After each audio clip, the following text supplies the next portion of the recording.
السلام عليكم، ورجعنا لكم من جديد، ولكن هذه المرة من هنا من محافظة إب من سوق السبت في السحول لشراء أضحية العيد. فخلونا نشوف إيش بنقدر نشتري هذا العام. هل بنشتري من الإبل أو الأبقار أو الأغنام؟ خليكم معنا بنراجع لكم جميع الأسعار.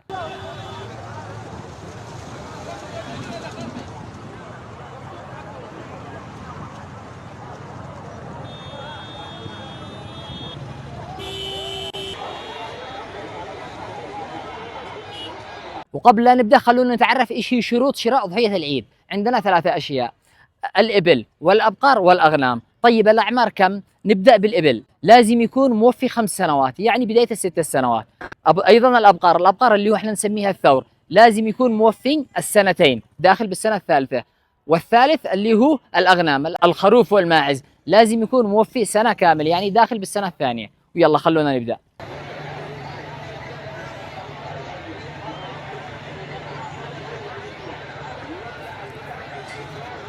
هذا ب700,000 ما شاء الله، وهذا ب650، وهذا ب700. هذا بكم؟ هذا بكم؟ هذا 600 ولا كم؟ من عوان المستورد الحبشي.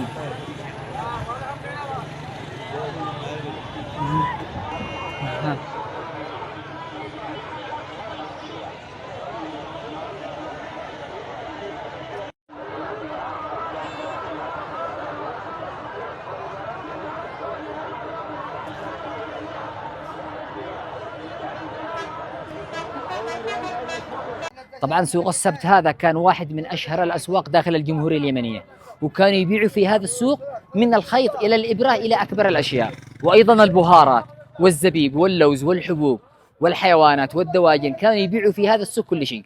ولكن بالفترة الأخيرة خف الشغل في هذا المكان، فالناس انتقلوا إلى المدن، وإلا كان من قبل سوق السبت يعتبر أكبر سوق شعبي داخل الجمهورية.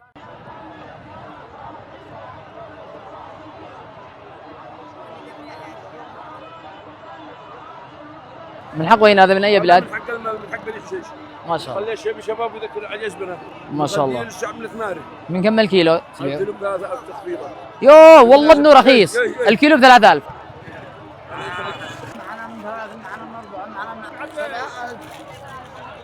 هذا الجمبرية من يذكره؟ قرامش، هذا ايام الدراسة كنا ناكله. كم القرطاس هذا الواحد؟ 500 ريال.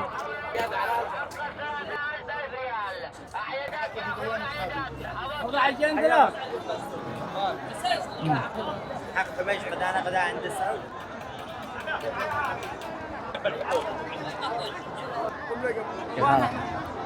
شوف بعضه تجي حبة كبير وبعضه حبة صغير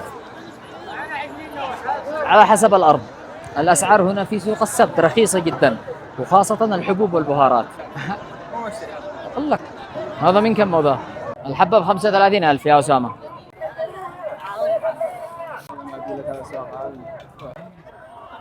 يا جماعة تخيلوا السوق هذا يبيعوا فيه حتى ستائر، واحد مشي يبيع ستائر. شوف ايش يبيعوا، هذا احنا نسميه ملقاط، حق البلس. اليوم نزار قرر انه يشتري سكين يتجهز للعيد. هذا هو الآن الزحمة هنا.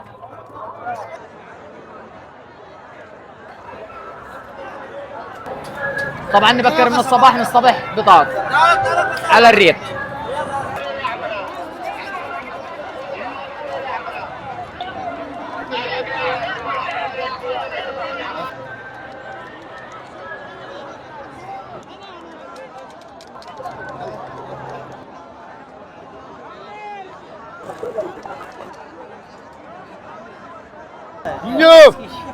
الله الله الله الله.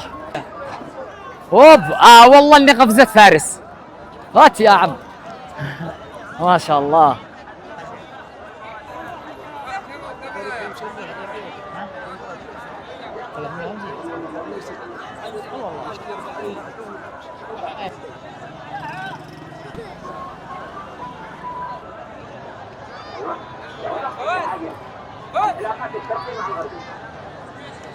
هذا 150.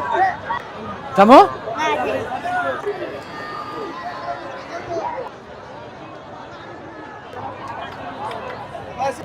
هذا ب1,000,000 وهذا ب900. كم نهايه؟ تس ما شاء الله تبارك الله. هذا اغلى واحد شفناه الان بمليون و500. صراحه ما قدرناش نشتري السنه هذه، غالي والله، غاليات. مدري هذا بكم هذا؟ 60,000، من 60، من 70. شكله العيد هذا ما احنا نعيد. هذا ب60,000. كم يا اخي نهايه؟ نشتري الان. يا محمد الان اين الافضل، التهامي ولا البلدي؟ البلدي هو الأفضل من ناحية اللحم والتربية كمان تعتبر بلدي يعني. طيب ايش الفرق بين التهامي والبلدي؟ التهامي هو الذي تربوه بمزارع تهامة، ايوه. أما البلدي هو الذي يربوه المواطن يعني. أيوه. الرعوي. ايوه. يعني الكميات تكون قليلة جدا. يعني الرعوي معه ثور 2. لكن المزارع حق تهامة تورد لك مئات الأثوار. ايوه. فهو الأجمل أنه يكون بلدي.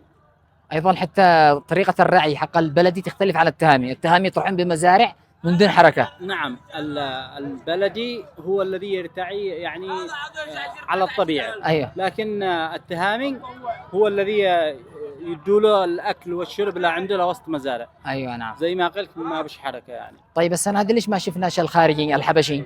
الحبشي هذه السنه غير متواجد لانه ممنوع. علشان يدعموا المنتج المحلي. المنتج المحلي هو المتواجد بالسوق وبكثره هذه المره ما نعم. شاء الله.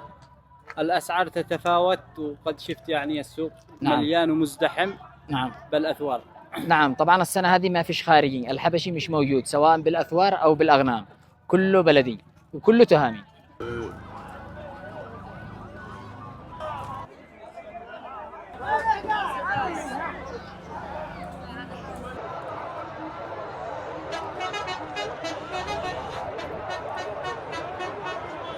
صحيح ان السوق هذا العام مليان تهامي، ولكن للامانه ما زالت اسعارها مرتفعه. الاسعار غاليه جدا، مع العلم انهم منعوا الخارجي علشان ندعم المنتج المحلي، بس ما زال غالي. من عيوب الاضحيه الشرعيه اللي هي العوراء، وايضا العرجاء اللي ما تمشيش مع القطيع حقه، وايضا العجفاء الذي هي هزيله ومريضه جدا. هذه الثلاث الاشياء ممنوع انك تشتري الاضحيه، وفيها واحد من العيوب هذه. طبعا الفرق بين التهامي والمروعي، المروعي يجي قصير والتهامي يجي طويل ورافع ما شاء الله تبارك الله. ايضا باقي معلومه ثانيه، الفرق بين البلدي والتهامي بالاقدام. البلدي ما فيش معه اظافر لانه يمشي كثير، والتهامي لانه جالس داخل مزارع معهن اظافر كبار. شوف هذا الان تهامه. ايوه. الاظافر حقه يجي ان طوال لانه ظالل طول عمره وهو بالمزرعه. في المزرعه نعم. يا خطوه. ما شاء الله تبارك الله، هذا لا مرتاح.